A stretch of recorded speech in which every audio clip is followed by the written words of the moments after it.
Good afternoon. I'm Jeremy Morris with Mental Health America of Palm Beach County. I want to welcome you to our virtual webinar today. Our topic is mental health in the Black church, and we're excited that you've chosen to spend this next hour with us on this important topic. You know, faith and spirituality and mental health sometimes don't go hand in hand. In clinical settings, sometimes clinicians are very uncomfortable talking about a client's faith or spirituality. They may even have rules that, well, no, we're not going to talk about religion. We're not going to talk about those things. And it's a shame because an individual's spirituality can be an incredible resource for recovery, for resilience, and allows us to really find purpose and meaning in life. And so it's really something that should be part of the conversation in recovery. On the other side of that, many faith communities are uncomfortable talking about mental health. Sometimes they confuse the physical origin of mental illness with a spiritual origin, and they don't know really how to respond. When in fact, what mental illness is a physical issue, a brain health issue that needs to be addressed within the faith community as one of providing support, encouragement to family members, support for the person who's in recovery. And so we think that this is an important topic that we want to embrace, spirituality and mental health. And we've got some great folks here today who are going to lead us in this conversation, specifically with the focus on mental health in the Black church community. Leading our discussion today, our moderator is Barbara Cheeves, the president and CEO of Converge Associates and Consulting. And we are honored to have three great faith leaders from our community joining us in this conversation as panelists. The first is my pastor, Reverend William Washington, Friendship Missionary Baptist Church. We also have Barbara's pastor, the Reverend Kevin Jones at Tabernacle Baptist Church. And we're honored also to have the Reverend Dr. Terrell Bird, pastor of Living Word Christian Community Church and at Palm Beach Atlantic University. So thanks so much to you all for leading us today in this conversation, and we look forward to hearing the great things that you have to say. Thank you. Good afternoon, gentlemen. I'm going to start by playing right off of Jeremy's introduction, because it seems that in the faith community, the discussion is mental health a spiritual problem or a medical one? So if you would talk from the perspective of you and your church as to how you can allow your members to openly talk about their mental health without fearing some condemnation. And so since I'm going to pick on our assistant pastor, my own, and ask Reverend Jones to kick that off.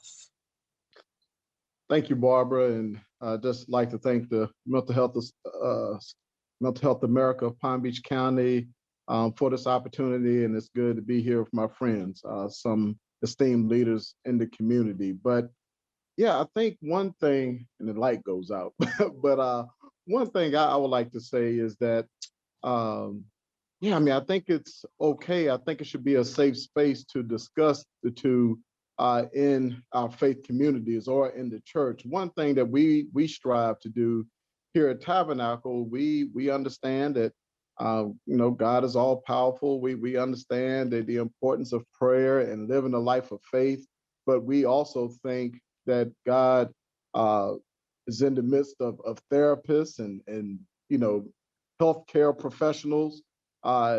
We believe God gives people wisdom to create medicine when is needed. So, I believe here at Tabernacle, we have always been concerned about the holistic person, and we really want to grow us and to grow our faith community.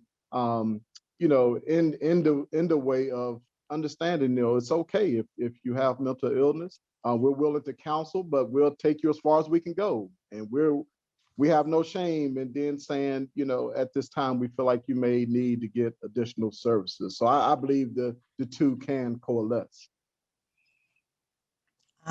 Reverend Washington.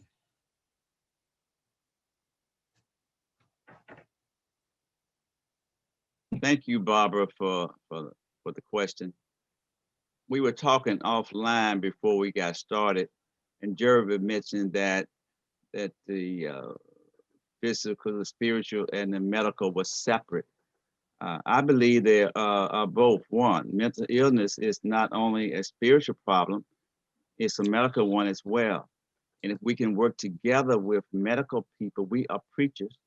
We deal with this from mental illness from a spiritual point of view. But there is a lot of documentation that infections of one kind or another cause mental illness. So we need doctors and physicians to work with us, and we come from it from a spiritual point of view.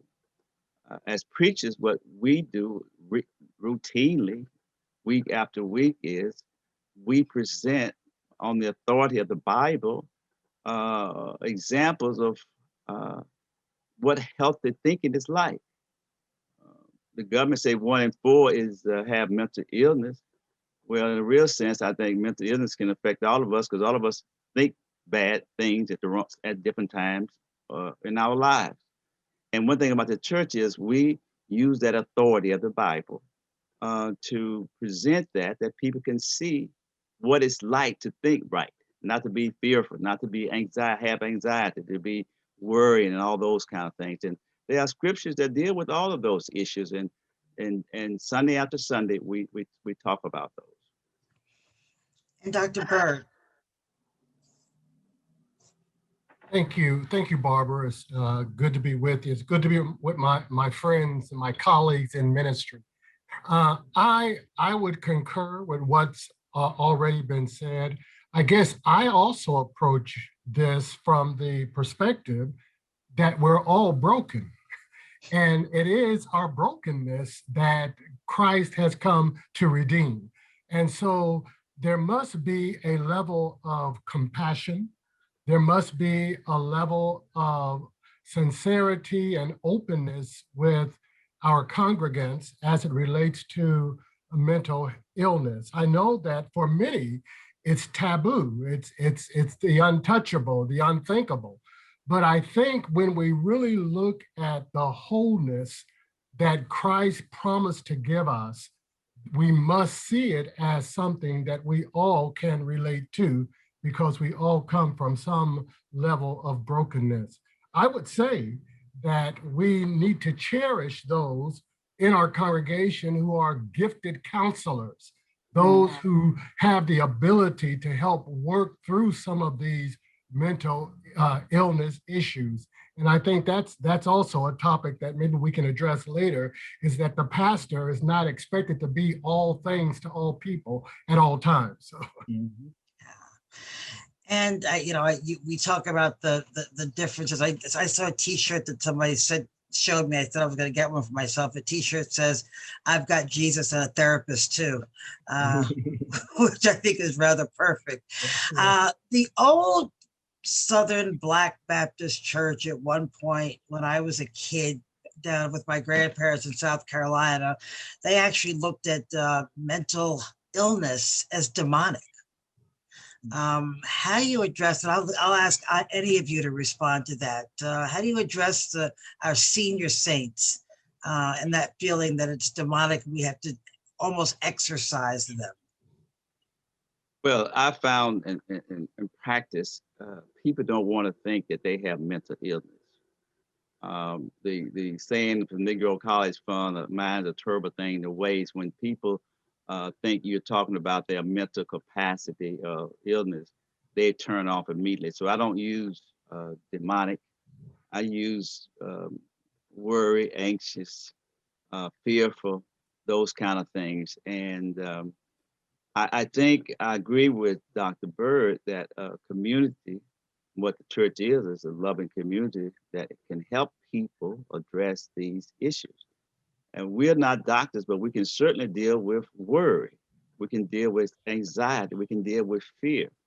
And people who, the church prepares people to help their family. Many times, people who need to hear the authority of the Bible are not in church. So it's for us to equip the people who are there that they may have love for family member and patience to deal with. It's very difficult to deal with people with mental illness because they don't think anything wrong with them.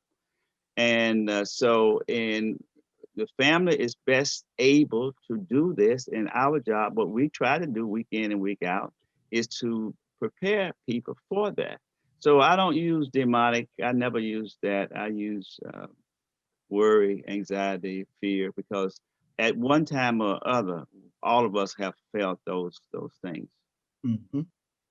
Yeah, I agree. I mean, I believe there's definitely, as the scriptures say, spiritual wickedness in high places. I believe there's evil and darkness in the world. But yeah, I think we have to be very careful when we start using, the term demonic or somebody's possessed. I mean, maybe at that time, I grew up in a country church, but to your point, maybe in that time they didn't know any better. They wasn't informed or educated, as it relates to mental health.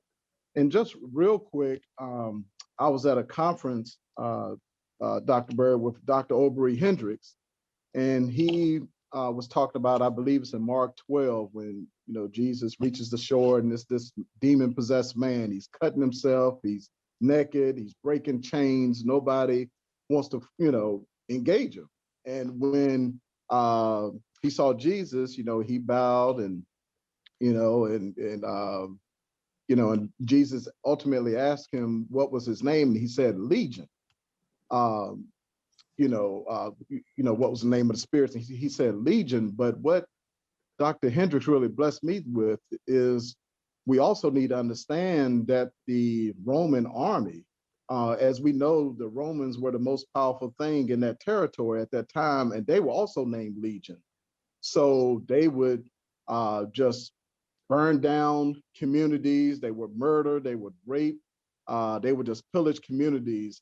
They inflicted a lot of pain and trauma on individuals. So when he said his name was Legion, perhaps was he scarred or was he harmed, traumatically by the Legion, the Roman legions? It just blew my mind. I'd never heard that passage looked at that way. So, I say all that to say, I believe a lot of our issues, just like this demon possessed man in the scriptures, it comes from trauma. It comes from mental health trauma and issues. So it was just a unique way of looking at that passage that I hadn't seen before. But, I believe we always have to allow space to, to have some type of mental health assessment or encourage our people to speak with a therapist or a mental health professional. That's what we've done at Tabernacle. I mean, we've had a case where somebody thought, their significant other was demon possessed, and we was able to get the mobile crisis unit out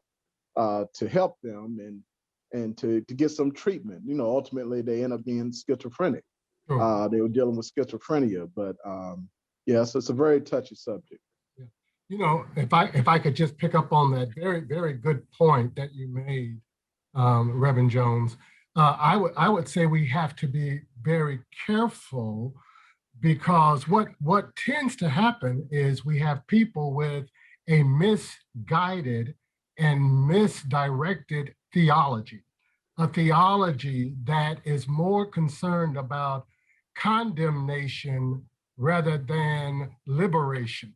And when Jesus met the young boy who was in epilepsy and told the father, bring him to me, that the church has been called to bring those who are hurting, those who are suffering, be it emotionally and mentally. He says, bring them to me. I might also add, I remember when I was pastoring in Ohio, it was in the late 80s when Reaganomics was big and they were reducing the amount of government. And one of the issues was to not allow people who had mental illness to stay in many of the hospitals. So they were releasing these people who had mental illness out with nowhere to go, with no help. And my church was able to receive many of the persons who had mental illness, they were coming to church. And there were some members who said, we don't want them there. They're demon possessed, you know. And we had to explain to them that God has love and compassion, and we must meet them and also direct them to the resources that they need to get the help that they need. Mm-hmm. Well, you know, you mentioned the word resources, and we have members in our church who were going to the mental health center on 45th Street that was closed. There is not adequate mental health facilities and resources. The church can do its part on the spiritual part, but some of these issues require medical help. And in this county, you know, in these drug companies, pharmaceutical companies, it's not profitable apparently to develop drugs to address mental sickness. You know, you can get all kind of Viagra, but mental illness, you don't have any choices, it seems like. And I think this is a helpful conversation that as the churches, we could hopefully encourage physicians and, you know, and pharmaceuticals to begin dedicated effort and resources to the mentally ill. The churches have been doing their part for years and years. I mean, you know, we have been doing, I mean, we come in, he says, we got scripture and authority of God back us up. And we say, if God be with you, what do you have to fear? I mean, there are numerous scriptures that can speak to the mind of the troubled people. But in some cases, we need doctors and medicines, and we need to partner and address that and try to encourage them to do that. When you talk about the lack of resources here, Reverend Jones and I both sit on the Criminal Justice Commission, and sadly, we know that the largest mental health provider in Palm Beach County is on Gun Club. That's the jail, which is unfortunate. Can you all talk to us about partnerships that you may have had? Reverend Jones, I know we've done the mental health first aid at Tabernacle. Talk to us about things that you've done. There might be people out there wondering what they can do as a congregation. Yes, as you mentioned, Barbara, one thing we're blessed to have here at Tabernacle is a thriving health ministry. So we're definitely grateful for their leadership on this issue. But we've hosted mental health first aid workshops here for our members. So not that they can diagnose anyone, but we know the church is really about relationships. So if they see a congregant that's not acting the same, or maybe is not as kept as they usually are, or have become isolated, you know, they are able to, you know, help, you know, acknowledge that and inform somebody of what's going on. So we have done the mental health first aid workshops. You know, we've had a panel discussion with Healthier Neighbors around mental health in the Black community as well. You know, we participate in the whole, the whole Get Your Green On effort that I know takes place in the month of May, where we usually have resources, in our church bulletin to point people in the right direction.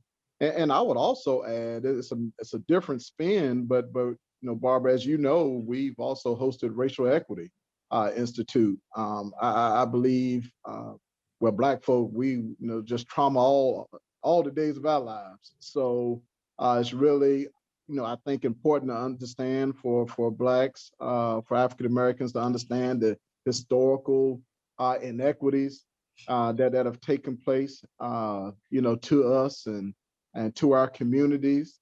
So we don't think it's something wrong with us, but it's more about what has happened to us over the years. So we're definitely open to bringing in resources. We can do more. We may have a partnership with Mental Health America Palm Beach County soon. We're excited about that with our health center. But we're always looking for opportunities to engage and assist our people in being all that God has called them to be. Great. That's fantastic. And I really applaud Tabernacle because of the work that you've been doing in this area. One of the things that I've really paid attention to is to help our members understand the importance of having counselors who are trained counselors, professionals who are in our midst. And so I have been very encouraged because one of our elders, her degree is in counseling. And so it has been a wonderful thing under my ministry of pastoral care to direct my members to the person who has the skills, the knowledge, and the ability to be able to direct them to the resources that they need. So I just think it's important that churches, they acknowledge or they seek out to find those who are truly equipped professionally to be able to give them the resources, to direct them to the resources that they need. I'm glad you mentioned that word. I agree with both of you on that. And I think that one thing that we try to do is encourage members and visitors to utilize the resources that are available. Barbara, you mentioned the jail, and from what I've been told, the county has the best mental health facility jail, around here. And we had a woman whose son beat up his father. He's in jail now. But I said, you can get good counseling there, good treatment there, medication there. So, I mean, it's not a good way to go to jail to get it. But again, we get back to resources. And I want to just say it again, churches, I mean, we have limited resources. Put all the churches together, we're still not professional. And we should encourage these physicians, pharmaceuticals, to join with us, not separate. We each have a role to play. We have a role to play. They certainly have one. And I don't recommend they go to jail, but once they're there, they should certainly, I encourage them to make use of it, because you have to make use of it once you get in there. Mm. And if I could just add real quick, I really appreciate everyone's comments, but what Dr. Bird said, like a lot of times, I don't believe we realize the resources that we have in our communities, our faith communities, our congregations. A lot of times we don't have an idea, what our members do. So I guess on the flip side of that, to those that may be watching today, if you're a member of a faith community, I mean, let your clergy know, let your leadership know the skills and the abilities you have, because a lot of times we don't know, and it will really help us facilitate and get our members the necessary treatment that they need. So that was a great point. I facilitated a panel at a conference on autism for the National Autism Society. And one of the big issues there was that our children in the Black community are getting diagnosed much later than white children because of the stigma attached to autism. And I believe the same holds true for the stigma of mental illness. Why do we think, all of you know a little bit about our history, why is the stigma in the Black community, particularly with Black men, so much more intense than other communities? Well, I'm not sure it is. I mean, mental illness is very difficult. People don't believe that there's nothing wrong with. I mean, we all know mental ill people. They don't think anything's wrong with them. Even when they've been diagnosed and on medication, they don't take the medicine because it makes them feel bad. And that's that's what Black and white. I mean, certainly Black I know about. It is true. It is hard.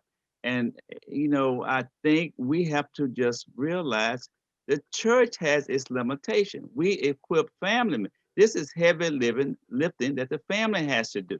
We have to support the family, train the family, talk about mental health to the family. But the family ultimately has to do this. They in. I mean, people can do well for a week or two, a month, and they'll fall off the wagon. It's the family that will pick them up and continue to help them, support them. And that's the compassion that has been talked about. And we talk about all the time. It's compassion. you just gotta love people. That's all. You gotta love people, and you just gonna get tired. I mean, it's just hard work. It's not easy. Otherwise, it'd have been fixed a long time ago. But we are not relieved. We should come alongside family, help family, not try to do it. We just fighting a big task, I think. Mhm. Yeah, I would agree with that. And I would also say, though, that there has been a level of suspicion when it comes to medications that have been proposed to be given to our young people or our adults as well. We know about the Tuskegee Project. We know about those episodes where medicines, experimentations were used. And I think that so there's some hesitation, but I think that the church has a role to play to help give assurance and reassurance to families. I agree with Reverend Washington that the family must be strengthened, but it must be the family that can give the encouragement, but also the reassurance that the medications are okay. It's essential to the well-being of that child. So I think that's just an area, the area of caution and suspicion that's been a part of our history. Yeah, and I would just add, yeah, so definitely that mistrust with the medical community. And then I believe it's, almost a sign of weakness or shame. I think you have that whole shame thing that comes up, and maybe there's a lack of faith, or your faith is not strong enough. I believe all of that is in the midst. And just real quick, I mean, we actually here at Tabernacle. There was a young lady that was having, mental health challenges, and she was on medication, and we found out it was members telling her, God can heal her. You don't have to take medication. We like, no, no, Yeah. take your medicine. Your medication. We told her and her mama, take your medicine. I disregard what they're talking about. I mean, God can work in medicine as well. But yeah, I mean, I really believe it's that mistrust and just almost this shame that this stigma that goes along with mental illness. Well, that's a good point, Reverend Jones. It's a stigma because if we will be honest with ourselves, the church has not always been welcoming to people with mental illness. That's just a fact.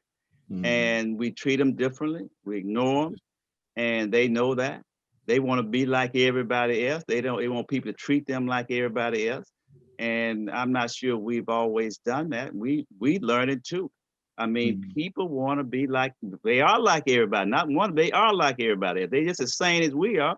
They just got some issues. They thinking bad, or they got some infection that has caused them to have mental illness.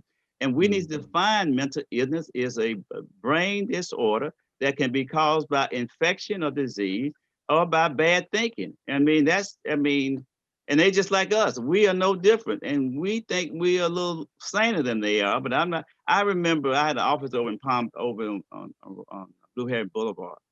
And this guy was mentally ill. We believe he was mentally ill. He should walk up and down the block talking to himself. And one day I had some guys trying to move furniture into my office, and he just happened to come up. And the guy just as sane suggested to the movers, why don't you turn it a certain way, you can get in there easier. And sure enough, he was right. He was just as sane as we were in some things. Everybody's mentally ill in some respect. And we got to stop separating ourselves as we are not sane all the time. We might be sane sometimes, but these people are just as sane as we are. And we just need to look at and embrace them, I think, fully.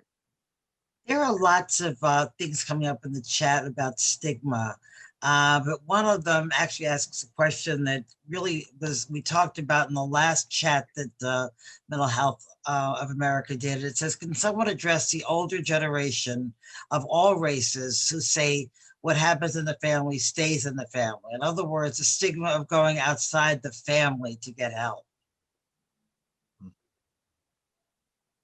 Yeah, I think that's true. That many families, because of the stigma, because of the shame, they are reluctant to go outside of the family. I think that the church must do a better job of walking alongside of these families. You see, I think the church has to really, this koinonia, this family idea is where you have the intimacy with your members. You understand what they're going through, so that I think that once we begin walking alongside, there can be a level of trust that is gained. And I think that's probably the really the most important aspect of trust people. And in order to trust someone, you've got to get to know them. You have to build relationship. And I think that perhaps that's where the church could really strengthen their community, is building better relationships with the members. And I think this idea, Go ahead, Bill. this Go ahead, idea of being a stigma is true, but that's a society issue. People don't treat people with mental illness the same. I mean, they discriminate against them, they ignore them, they look down on them. I mean, anybody in their right mind would hide it and not disclose it. I mean, you're gonna be treated different. That's just a fact. So, you know, it's an educational process. We have to educate people inside and out. See, what happens is many people, everybody's not going to church. There are many people who don't go to church who are out here and they judging people left and right, and they are not looking upon people as just like they are. And we need to somehow reach and educate them as well. Yeah, so I don't have much to add. I do believe it's important for us to normalize this conversation and this, address this topic, educate, bring in people that know the topic. But yeah, as Dr. Bird was mentioning, in our tradition, I mean, a lot of people hold the pastor in high esteem, and I think it's important for us to be able to articulate, it's okay, it's okay to seek help. It's okay to go to therapy. It's okay. I think where we can weave that into sermons or pastoral observations or Bible studies, any of those opportunities, I think we need to do it, because I believe, that there's a high esteem, for leaders in the faith community. And we have to be able to help assure them and normalize this conversation, this topic. Barbara, I want to, if I can jump and add it to this very quickly. We were reminded that we're talking about mental health. And just to read a couple of scriptures from the authority of the Bible that we talk about week in and week out, that help people in thinking right and being in their mental health. All are falling short of God's standard. We're all guilty. Being guilty causes us to stress, but we know God forgives us. The Bible says, think about the farmer who waits patiently on his fruit. We don't worry about, we don't get stuff right now. We learn about patience. Pray and ask God for all things you need, and always give thanks. All these scriptures, I can go on and on, deal with this issue of mental health. And we got all the tools. We have all the tools we need to equip people who are in these churches, that they can use to help people with this word and all these kind of things. I want to take us a little bit to a deeper topic, and that's the topic of suicide. Suicide historically has been condemned in faith communities. I remember sadly lost a friend to suicide, and someone came up and said the shame is he's not going to heaven. I heard a pastor responded, I've never been to heaven. I can't tell you who got there, who didn't, but we're not going there. So, how do we look at, it's been condemned in the faith community. And so how do you address suicide in your congregation? Because what we don't want is for people, particularly our young people, to hide their suicidal thoughts for fear that they're going to be condemned. Mm-hmm. Yeah, I think, and I have had some experiences with both around people who've attempted and families who've been touched by it. What I think we've got to do is, first of all, understand that we are not God. That's the first thing. Therefore, we are not in the mind of God. We simply are fishing around the banks, so to speak. So we don't understand God. Well, our peanut brains. And so we have to first thing do is to love folk and be willing to not only listen, but also to learn to lament with people. And so oftentimes people are going through deep depression and they're feeling alone and they just need someone that will be there with them. You sometimes people don't even need you to say something. They just want you to be there. And so we need to learn something about the spirit of lament, that we can cry with those, we can weep with those that weep and rejoice with those who rejoice. And those who often would take their own lives are going through something that is painful, and that sometimes we just need to cry with them and let them know that we are there with them. I think that would go a long way in this whole journey of the suicidal tendencies. You know, we've seen news reports of people who have encouraged people to commit suicide. You know, somebody been talking about it, and a friend, a so-called friend, obviously not a friend, encourage them. Go ahead. When you gonna do it? You've been talking about it. Go ahead, jump, do this. But Black people have been facing discrimination and all kind of hardships for years and years. It is recorded in our songs, and we encourage ourselves with these songs. The Lord will make a way somehow. I love the Lord. He heard my cry. The angels in heaven have changed my name. We've been talking about things that encourage our hearts, keep us to hold on in spite of not having any hope. Well, we haven't lost hope. That's why we commit suicide. We never lose hope. Right. Black people don't lose hope. I mean, you have people who commit suicide. They have hope in the Lord. When there's no evidence of any hope, they hope anyway. And that has made a difference. And we have to encourage them, just like people encourage people to commit suicide. We got to encourage people to hold on.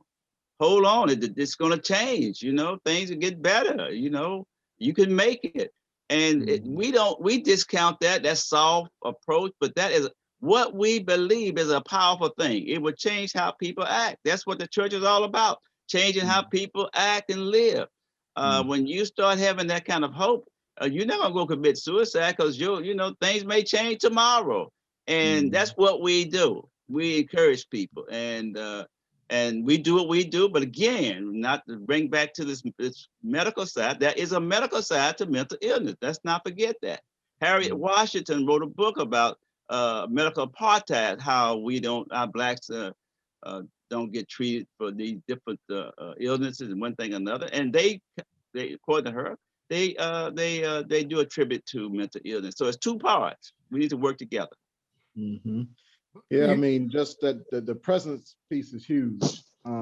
Just being a presence with families, just just letting them know that you're with them. I believe is very important, and I do believe it's I believe clergy, preachers, we have to be thoughtful around sermons and just around different comments we make. You know, I think we have to always be cautious with our words, because that could push people into isolation. That could push people in the opposite direction. So it really is. It's really a responsibility, I believe, of clergy to be thoughtful around words and our views on certain topics. We have to we just have to be a presence with with our congregants. And a couple of years ago, after our youth revival, a member came with her granddaughter to Pastor and I and showed us her wrist, and she had attempted suicide. So of course, we prayed with her and talked with her, but once again, that was an instance where we were able to connect her with some resources. But just in the midst of this conversation, you thank God that actually they felt comfortable to come to us instead of running away from us. You know what I mean? Trying to handle it on their own. So Right. I agree. I do think that suicide is such a complex and complicated issue. I mean, there's also euthanasia and mercy killing, and how people sometimes are dealing with such pain, be it physical or mental pain, that they just want to end it. So I think that the pastor, the minister, the congregation needs to be very compassionate and very sensitive to what people are going through. And rather than making some kind of a judgment, some harsh judgment on people's behavior, that we would become more sensitive to what people might be going through, because it's a complex thing that, and nobody knows what anybody's going through unless you've gone through it. So. Right. You know, it's a great point too. West Palm Beach, recently I had an experience with the West Palm Beach Police Department. My brother was having a problem with one of his tenants who was mentally challenged, and he had a knife. And they had called police, and 3 women police came out. And I wrote the police chief a letter on how well these women police officers handled the matter. They just, all they did was talk.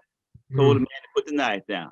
Once he put the knife down, which he did, and then they just listened. He was talking all kind of crazy talk that didn't make no sense, but they were just listening and listening. They didn't jump on him. They didn't pull their guns.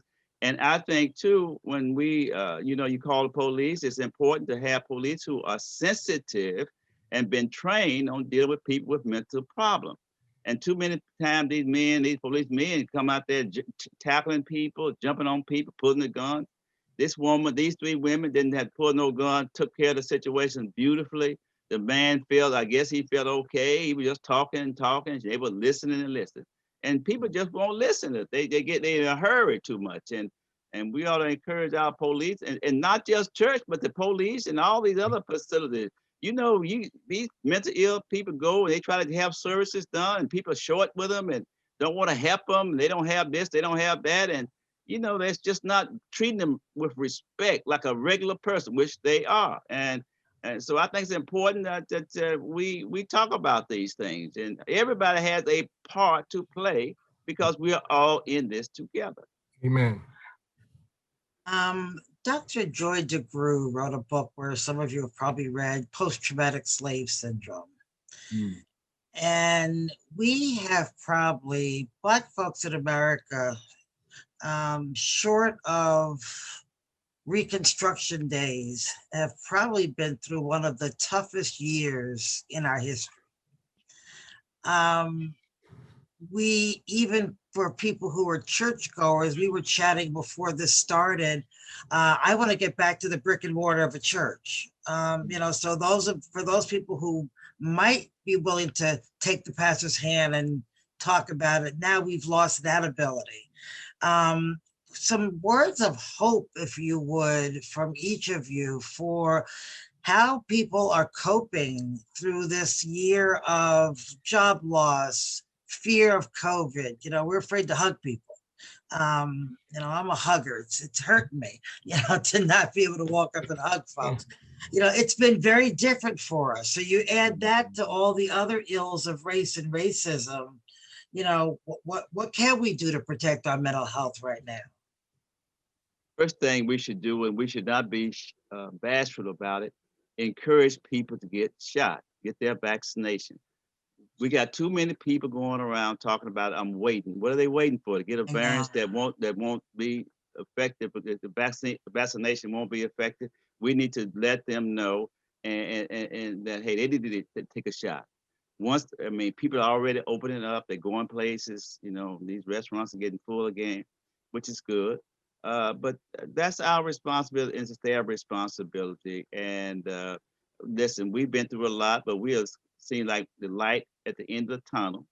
People are getting out again, and and it feels good. And we all say that. And we've made, a lot of people did not. We don't want to forget those people who died. Many of them did. Many of them still have effects that from this COVID. But we just thankful for vaccinations. It's a marvelous thing to be able to get a vaccine. A wonderful thing. And we ought not talk against that. And we ought to encourage people all we can. Yeah, go ahead. Okay, yeah. Well, I mean, I love the Black church. You know, historically, it's been a place of respite in the life of folk who were beat down during the week and called boy and girl and told that they were nobody. Um, you know, it's a place where we have been able to keep our sanity. I saw a post on Facebook. One of my friends said, "I see why Grandma and them went to church 3 or 4 hours a Sunday because they would have lost their mind." You know, just in this insane world, it really provided a sense of sanity. But you know, it's really, you know, it's really a community. It's really a community of faith, and although we are apart physically, we're still together. We're still the church. So I would just encourage everyone to, you know, to cultivate their prayer life, you know, to read devotionally, to meditate, to talk to other members, and just be encouraged, because like Reverend Washington said, we've been to hell to back. We've been to hell and back, you know, particularly, you know, in the African American context. But God is not done with us. We've been through worse, and we've made it. And us, along with everyone else in our, you know, country, we'll get through this as well. So my favorite passage is Galatians 6:9. Let us not grow weary, you know, in well doing, for in due season we shall reap if we faint not. So just don't grow weary. Don't get tired. And God will see us through, and we'll be able to gather and continue with this journey together. I agree. What's the saying that when white America gets a cold, Black America gets the flu?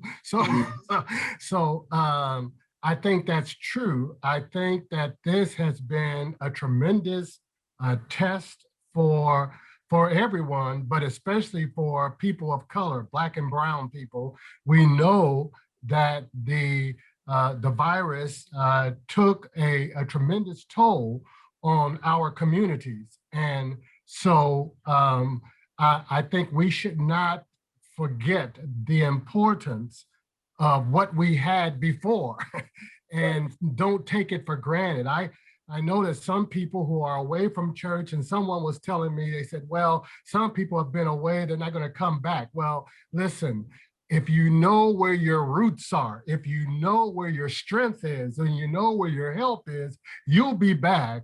And I love church, and I think that there is nothing like the inspiration and the information and the support that you can get by being a part of the community. One of the things that we did during this time of lockdown, so to speak, we continued to reach out through phone. We had a prayer line every Friday that they could call in. We would have prayer with our members. We also would have Zoom Bible study meetings, and we will check, but it's nothing like, and I agree with you, Barbara, it's nothing like being in the community. By nature, African Americans are a social community. We like to be together. It is our bonding. It is the relation building that we have become so accustomed to. So I'm glad that we are able, and I agree with you, Reverend Washington, get the virus. I got the smallpox vaccination and whatever other vaccination they gave me as a child, and now I can brag and say I got the coronavirus vaccine. So yeah. We need to encourage our people. Let's get back. Let's do it and get back to where we were before, at least close to it, if we can ever get close back to where we were before. But let's keep hope alive. All things are possible to them that believe. So let's believe. Let's talk, as we're getting close to the end here, let's talk about our young folks. And I'm going to talk about young folks on two levels. Real young ones who, you know, are still, they're probably not really old enough yet to appreciate the virtual church, you know, so, you know, we have to, how do we work with them? And then that older group of young folks, Reverend Jones, I know you've been doing a young folks Bible study. which is amazing. They weren't doing it when we were in live, but they're doing it virtually. Right. Yeah, we're never going to try to do it physically again. We're going to do it virtually. Yeah. Yeah. But how do we encourage? Because though a lot of us who are older, we've talked about living through the trials and tribulations that a lot of us have lived through. Some of the young folks, this is their first trial. This COVID is the first thing they've had to face. How do we talk to them or help or what advice can you give their parents to talk to them about their mental health?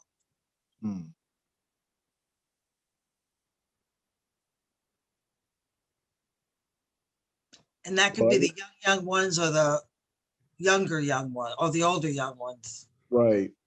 Well, I guess first of all, we have to check in. One thing, I have a 21 and 17-year-old at home, so I think you have to check in with them. I mean, particularly my 17-year-old. I mean, it's his senior year in high school. Just a lot that he wasn't able to experience. He graduating, thanks be to God, but just a lot of the seminal moments. So I think just creating that space. I mean, one thing this pandemic has done for us on Sunday mornings and Saturday mornings, where we were able to cook breakfast and sit down and talk before we go into our virtual worship.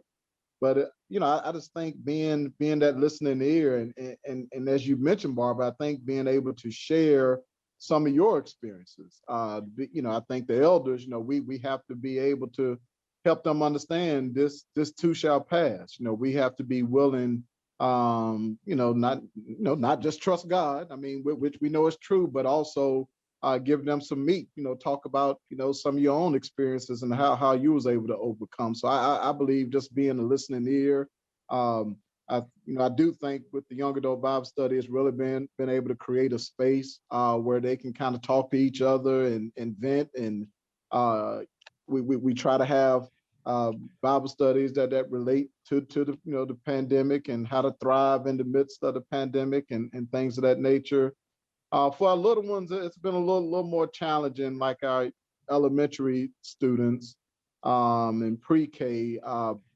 We were able to start a children's church, tab kids before before the pandemic hit. So what we do is when we upload the service for the adults, there's also a link that usually ties into our message, but it's also a link that has some type of video for young people as well that they can relate to. Don't know if the parents are showing it to them, but we are at least trying to provide trying to provide something for them, so they can worship during this time as well. Awesome. Reverend Joseph, did you just say elders and yourself in the same sentence? I'm kind of in between. I'm on my way to the elders.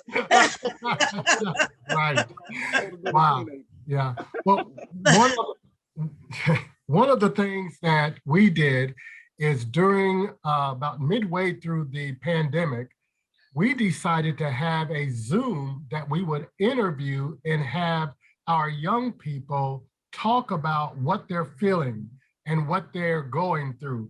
And it was amazing. I still remember a 17-year-old youth saying how much she missed church. And it was, I mean, when you hear a teenager saying, I miss church, you get excited. And she just expressed that this was something that was very painful to her because of that. The other thing we did is we have a Wednesday night tutorial program.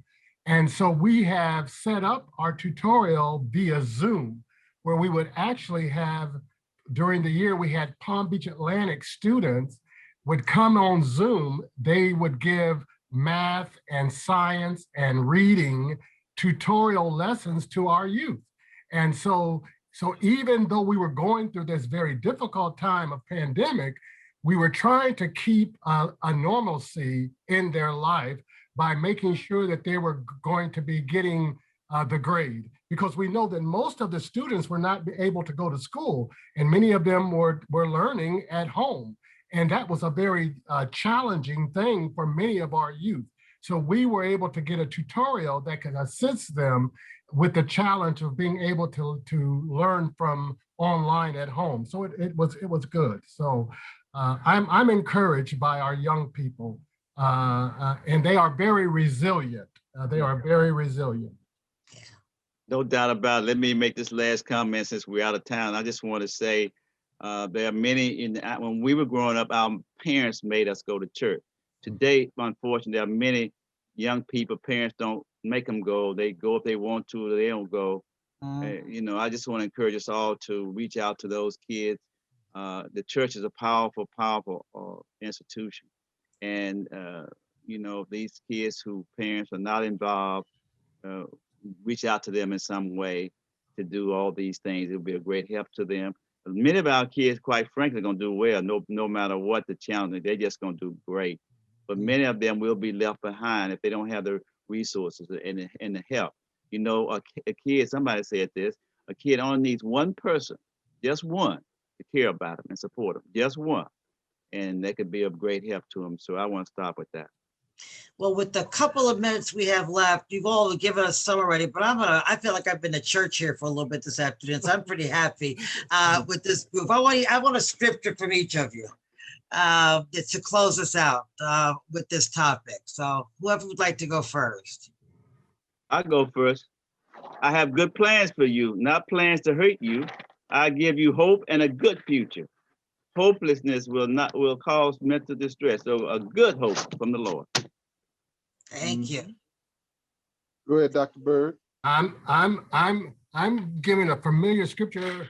Jesus said, "Let not your heart be troubled. You believe in God, then believe in me." Why? In my Father's house, there's many mansions. If it were not so, I would have told you. But I'll go to prepare a place for you, that where I am, you may be also. And if I go, you know not the way. But Thomas says, how will we know the way? And Jesus said, I am the way. I am the truth, and I am the life. No man can come to the Father except by me. Amen. Amen. Dr. Jones.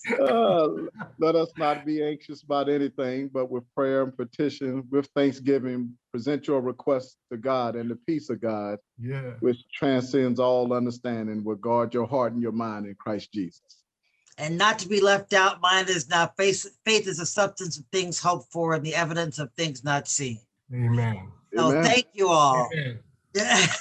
All right. This has been great. Thank you so much. Thank you. Thank you so much to Barbara for moderating this great conversation discussion. And I want to thank Reverend William Washington, Reverend Kevin Jones, Reverend Dr. Terrell Bird. Definitely many topics that we can follow up on and discuss further. We look forward to continuing this conversation about spirituality and mental health, because we know that spiritual resources can be an amazing comfort for those folks who are struggling, as well as can be amazing help in a person's recovery. And we want to continue to make that connection. Look for us in the next couple months. We'll offer another virtual webinar like this. We'll probably ask Barbara to come back, since she's been the running theme throughout these webinars and does such a great job with us. So we will schedule something with her and invite you all back. And until then, we wish you well, and thank you for sharing with us. Take care.